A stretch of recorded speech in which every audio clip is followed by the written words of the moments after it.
Hello there, physics pals. Paul Lake here with another physics problem solved. I hope you're doing well.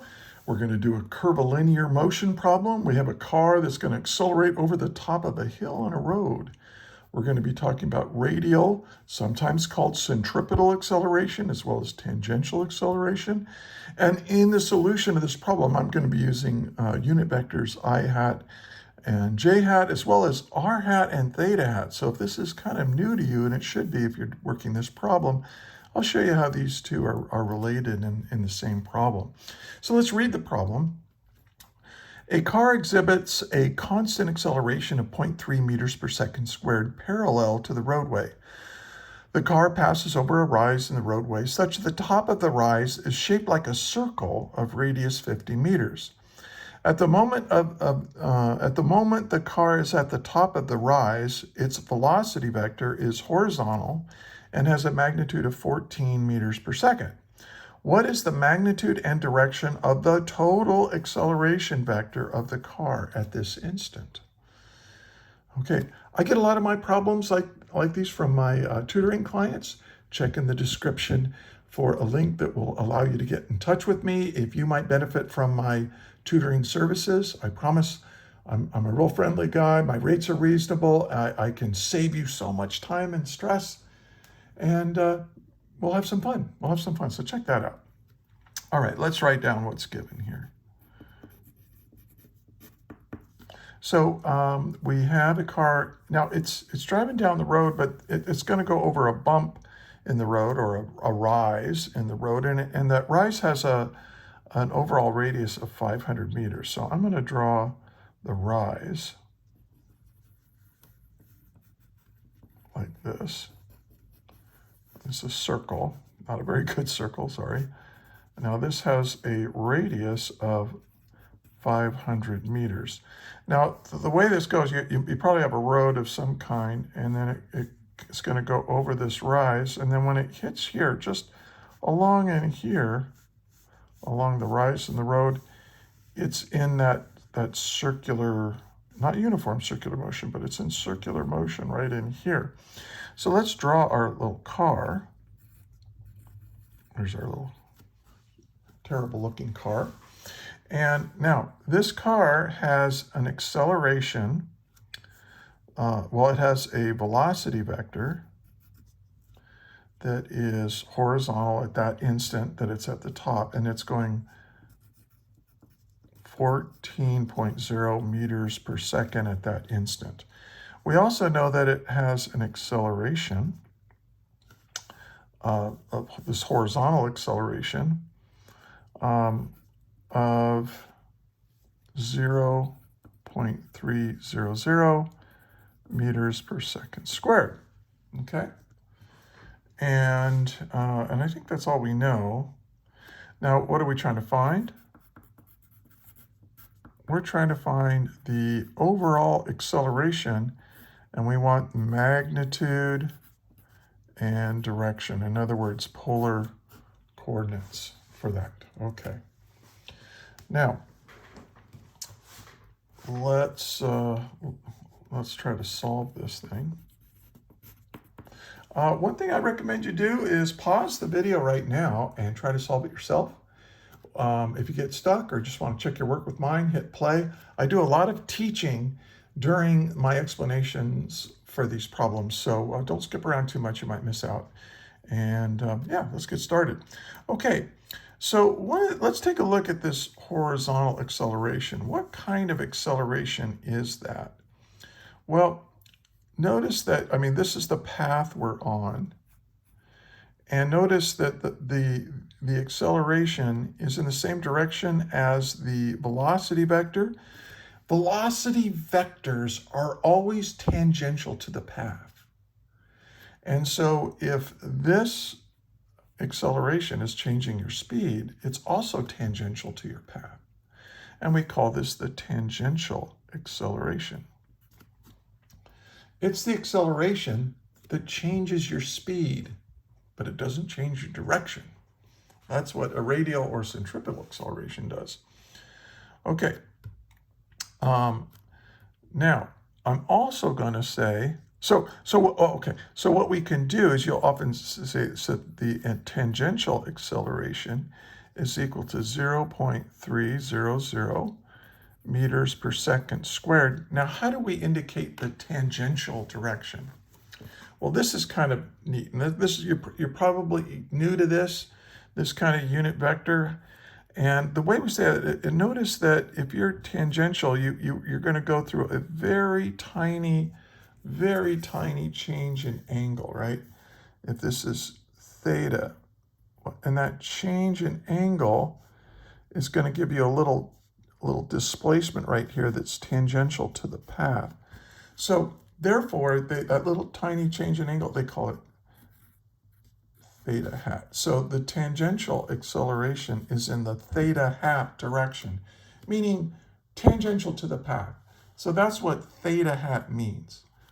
Theta hat is a direction that just means tangential to the path. Okay. Now, in this case, if we make to the right the horizontal direction the x and the vertical direction y, we can also say that the tangential acceleration in this particular situation, not in all situations, just in this one, just because the tangential acceleration is also in the I hat, in the x direction. Remember, I hat just means in the x direction. Okay. So, this is, you can express the tangential acceleration either way with this unit vector or this one, depending on what you're trying to do. Okay. Now let me start with what we're trying to find, and that is this: the overall acceleration is going to be equal to the tangential acceleration, which I just described, plus sometimes we call it the centripetal acceleration, but we usually call it the centripetal acceleration if you have a problem where something's moving in uniform circular motion, for like a planet orbiting circular orbit around a star or something like that. So, in a curvilinear, that means it's going along a line, but that line curves. Okay, so that's curvilinear motion, and we're going to say that we're going to call this the radial acceleration. That is the acceleration that it's along the radius. Now, along the radius of the circle that you're going around, that is perpendicular to the tangential direction. If you have a circle, here's a tangent to the circle, right? Well, this radial direction is perpendicular to it. I think you can see that here. So, so what we need to do is we need to figure out what this radial acceleration is, and then we can add these two together, because we know what this is. This tangential acceleration is equal to this. Well, the radial acceleration is really a centripetal acceleration. So the magnitude of it is going to be v squared over r. And what's the direction of it? Well, it's going to be towards the center of the circle. Now we have this unit vector called r hat. R hat means away from the center. Okay, that's what r hat means. Let me kind of separate this. So, but notice that a centripetal acceleration or a radial acceleration is not away from the center, it's toward the center. So we're going to say that's the negative r hat direction. Negative because we're going towards the center, not away from the center. Okay? This is very common, like gravity. Gravity's always pulling things towards the center. There's plenty of examples of towards the center of something in physics. Okay, well, we have what we need here. right? We have v squared. Well, v is 14.0 meters per second. That's given. We're going to square that. And the radius of the circle that we're, of this rise is quite large, isn't it? 500 meters. And that's that's not uncommon. If you feel a little bump in the road, it's pretty big radius.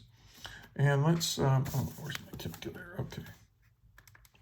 So we have 14 squared divided by 500, and we get 10 to the negative 1. So it's 0.392 meters per second squared. And notice that the meters cancels with the meter squared to leave meters per second squared. Okay, that's good. Now we can say this is in the negative r hat direction. So that's my radial acceleration, like that. But if we want to, we can translate this into using I hat and j hat, because what does j hat mean? J hat means in the y direction. That's all it means. It just means in the y direction. So if you've defined your x and y direction, like I've done here, so what direction would this be in? Well, I said that positive j hat is up. Positive y is up. So j hat would be in the upward, but we know that this is down. So again, we're just going to say this is 0.9, I'm sorry, 392 meters per second squared in the negative j hat. So you can put the negative with the unit vector or out front. Usually textbooks and so on, they'll put the negative out front. I like to put the negative with the unit vector, but it's all good. It's all fine. All right. Now, remember something about radial acceleration. Radial or centripetal acceleration does not change how fast you're going. It doesn't change your speed. It changes the direction that you're going in. When you're driving around and you go around a turn, but you're going at constant speed, you still feel everything on your dashboard or whatever kind of wants to slide to the side. You're feeling that centripetal acceleration. Okay, so that's what this does. It changes your direction. Now, so now we're ready to solve the problem. We're going to say that this is the 0.300 meters per second squared in the I hat direction, and then minus 0.392 meters per second squared in the j hat direction. So this is my acceleration now expressed in rectangular coordinates. But of course, if we read the problem, whoever wrote this problem wanted it in magnitude and direction, so they want it in polar coordinates. So let's do that. So the magnitude is just the horizontal component squared plus the magnitude. You can put the negative in there if you want, but it gets squared.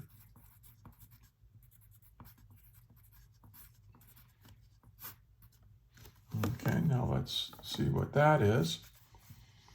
And if you're doing this, follow along with me. 0.3 squared plus 0.392 squared equals, and then you got to take the square root. Watch what I do. I raise it to the 0.5 power. That saves me a couple of keystrokes, a little more efficient. And it's 0.494. 0.494.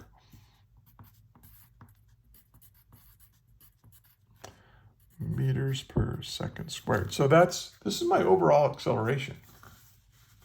Now, what direction is it in? Well, we're going to take the inverse tangent of the y component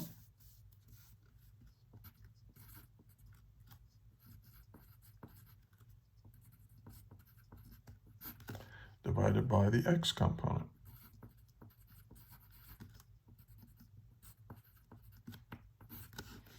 Okay, now, since the x component is positive, that means we're either in the first or the fourth quadrant, in this case the fourth, because our y component is negative. And if we're in the fourth quadrant, your calculator can handle it. It's going to give you the right answer. If your x component is negative, you have to add 180 degrees to your answer. So hopefully you've seen that before when you're using inverse tangent. So second function, tangent, make sure your calculator's in degrees, which it is. Mine is anyway. Negative 0.392 divided by 0.3, close parentheses, equals, and I get negative 52.6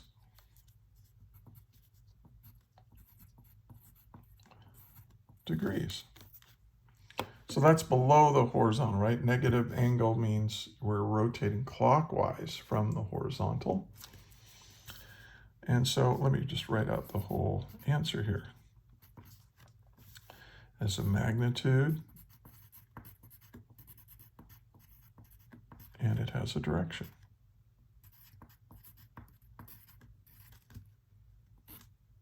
And that's my answer.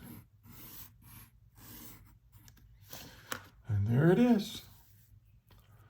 A physics problem solved. Look at what we used here. We talked about tangential versus radial acceleration. Tangential acceleration changes your speed. Radial, or sometimes called centripetal acceleration, changes your direction of motion.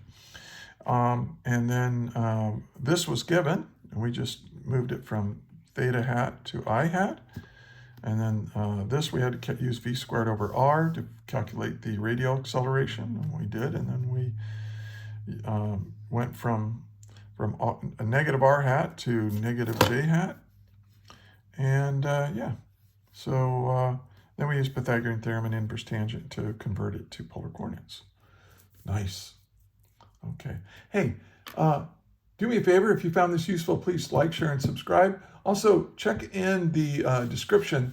There's a link to a Google Doc that has lots more example problems like this one, as well as lectures on this. So let's say you're taking a class and the lecture's not that great, and I know a lot of college professors, a lot of them are awesome, but some of them not so good at lecturing. And so I've got some really good, nice, clear explanations there, and that you can take advantage of, and it's all free. And yeah, and hey, if you think I made a mistake, or if you have a question, leave it in the comments, but put a timestamp on there, because I don't have time to watch the whole video and try to figure out what your question is. So put a timestamp in there, and I'll answer it. I respond to all the comments on my channel. I have a pretty small channel. And if you just want to say hi, let me know where you're at. What country are you from? Only about 30% or less than 30% of my viewers are from the United States. I live in Fresno, California. Where are you from? Where are you studying physics? So anyway, I like to hear from you guys. So yeah, check all that out. And hey, I want to thank you for watching all the way to the end. I also want to thank you for being a physics student, because let me tell you, this is the truth. If it weren't for hard-working, smart people like you willing to spend time and effort learning how the universe works, our technologically based civilization will crumble. It will go away. We'll be living like we did 500 years ago. And I don't want to live like that. I like our technology. Also, the universe is beautiful. It's kind of amazing. And well, I mean, and physics kind of reveals the beauty and the mathematical structure of the universe to the human mind. I think it's just amazing, fantastic. So, hey, again, thanks for watching. And until the next video, may the net force be with you always. That is all.